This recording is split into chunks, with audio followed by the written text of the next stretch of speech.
በማዕከላዊ ኢትዮጵያ ክልል ማረቆ ልዩ ወረዳ በማህበረሰብ ተሳትፎ የተገነባ የሚገኘው የጋራድ ቢመዶ አጠቃላይ ሆስፒታል በ24 ሄክታር መሬት ላይ ያረፈና ደረጃውን የጠበቀ ሲሆን የመጀመሪያው ፌዝ ግንባታ በ142 ሚሊዮን ብር በጀት በፍጥነት የተገነባ የሚገኝ ሆስፒታል ነው።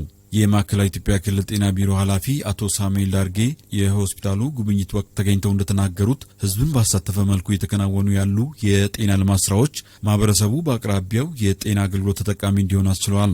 የክልሉን የጤና ተቋማት ተደራሽነትና ተጠቃሚነትን ለማሳደግ የተጀመሩ የለውጥ ስራዎች እየተሻሻሉ መጥተዋል ሲሉም ተናግረዋል።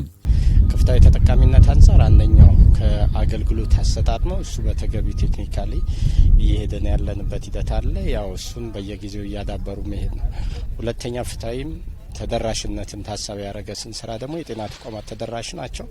ከዚህ አንጻር የጤና ኬላ ግንባታ በህብረተሰቡ ሰፋፊ ስራዎች እየተሰሩ ነው። በሁሉም 10 መዋቅሮቻችን ላይ ጅምር ነገሮች አሉ። ሰርተው ያጠናቀቁዋል። 2017 2018 የጀመሩ አሉ። የማህበረሰብ መድኃኒት ቤት እንደዚሁ የተጀመረ አለ።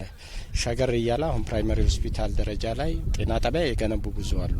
ብዙ መዋቅሮች እየገነቡ በራሳቸው ህዝቡን አስተባብረው እየገነቡ ያለበት ክልል ነው። ጎን ለጎን የመጀመሪያ ደረጃ ሆስፒታል ግንባታ ጀምረዋል። ህዝብን በማስተባበር የትኛውም ልማት ላይ በፍጥነትና በጥራት ውጤት ማስመዝገብ እንደሚቻል የማረቆ ልዩ ወረዳ የጋራድ ቢመዶ የሆስፒታል ግንባታ ማሳያ እንደሆነ አብራርተዋል። ይሄ ጋራድ ቢመዶ አጠቃላይ ሆስፒታል ከአካባቢ ማህበረሰብ አንጻር እዚህ ላለው ማህበረሰብ ብቻ ሳይሆን አጎራባሽ ላሉ የዚህ የክልላችን ማህበረሰብ አገልግሎት የሚሰጥ ነው። ጎን ለጎን ከዞያ አካባቢ ኦሮሚያም ክልል አካባቢ ያሉ ሊሰጥ የሚችልበት ሂደት አለና ግንባታው በተቻለ አቅም አሁን ባለበት ፍጥነቱ በጣም ጥሩ ነው። በእርግጠኝነት ህብረተሰቡ ቃል የገባ ያንን መስጠት ከቻለ አብዛኞቹ ብሎኮች በዚህ በጀት አመት ሊያልቁ ይችላል። ግን ያው ቃል የተገባው ሀብቶች ያው የወረዳው አመራር እኛም እንደ ክልል እንድንከታተል ኃላፊነት ከክልል መንግስት የተሰጠን ስለሆነ በጋራ ጉዳዩን ቀረብ እያለን እየደገፍን ይሄ ግንባታ በተባለው ጊዜ የሚያልቅበት ነገር ላይ እንሰራለን ብለን ነው የምናስበው። የማረቆ ልዩ ወረዳ ዋና አስተዳዳሪ አቶ ጀማል አማሮ በወክላቸው የሆስፒታሉ ግንባታ ሂደት በአጭር ጊዜ ከታሰበው በላይ በፍጥነት እየሄደ መሆኑን ገልጸዋል። ለሆስፒታሉ ግንባታ ስራ በሁሉም መዋቅሮች የተጀመሩት የድጋፍ ስራዎች ተጠናክረው ሊቀጥሉ ይገባል ብለዋል።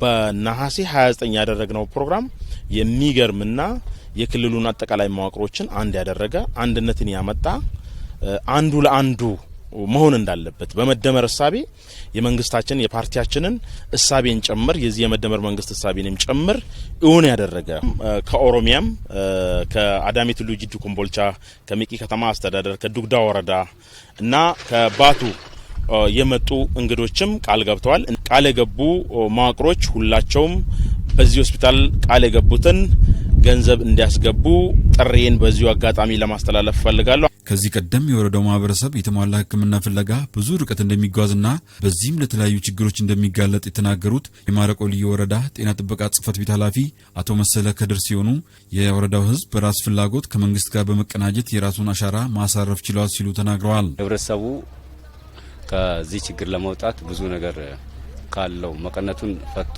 ደሞዙን ለቆ እርሻውን በሬውን ሰጥቶ ይሰራል ሆስፒታል በሚል የህዝብ ግፊት የመጣ እንትን ነው።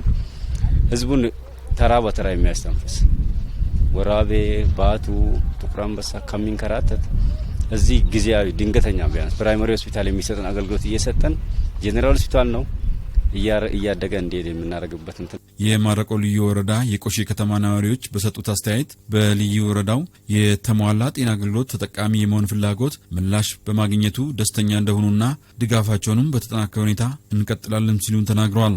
ልዩ የሆነ ሆስፒታል በመገንባቱ ደስተኛ ነኝ። ከማዕከሉም ከአስተዳደሩ ጀምሮ ከወረዳችንም አስተዳደር ጀምሮ ያሉት ስራዎች በጣም ደስ የሚሉ ናቸው። እኛም ደግሞ እንደ መምህራን ወይም ደግሞ እንደ ሲቪል ሰርቫንት የምናዋጣው ወጪዎች አሉ። ያም በቂ አይደለም። ለወደፊቱ ደግሞ እየጨመር መሄዳቸው ብዙ ዘርፈ ብዙ ድጋፎች እናደርጋለን። በአቅራቢያ ሆስፒታል ባለመኖሩ የተለያየ ቦታ ሲሄድ መንገድ ላይ ለከፋ ወጪ ይዳረግ ነበረ። ሆስፒታል ሄዶ መንገድ ላይ ይሞት ነበረ። ስለዚህ ያን ሁሉ ችግር ሊቀርፍ የሚችል ለህብረተሰቡን አሁን ያለበትን የጤና ችግር ሊቀርፍ የሚችል ሆስፒታል ነው ማለት ነው።